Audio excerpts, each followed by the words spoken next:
Kaira goftane nufayyesera degane afarfanno ilmaan addaame inna abba keenya Amanuele.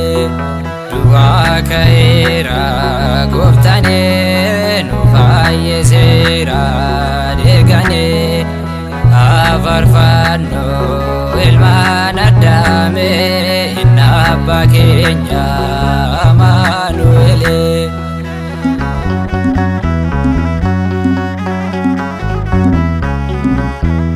Dubartoonni kan jarjarane awwaalicha sarguuf jedhane ergamaan Waaqa itti mul'ate gooftaan ka'u kunoo dubbate.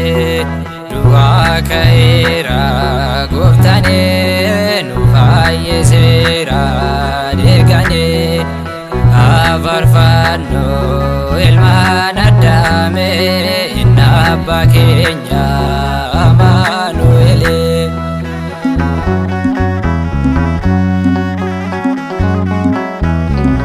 Du'a keessa yemmuu nega'u lafaniiru egdoonni jiru dhugaabonni kan sodaatane ka'uu isaa nagaa labsane. Du'a kaira goftane nufayyesera degane afarfanno ilmaan addaame inna abba keenya Amanuele.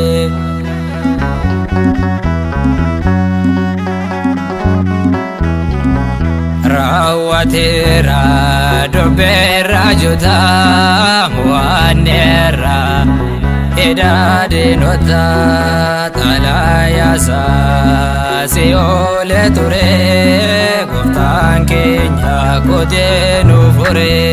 Du'a kaira gooftane nufayyesera degane afarfanno ilmaan addaame inna abba keenya Amanuele.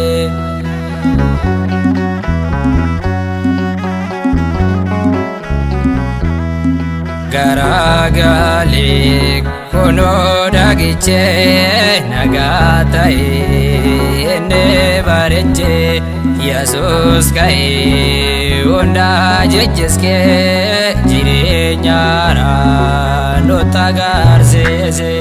Du'a kaira gooftane nufayyesera degane afarfanno ilmaan addaame inna abba keenya Amanuele.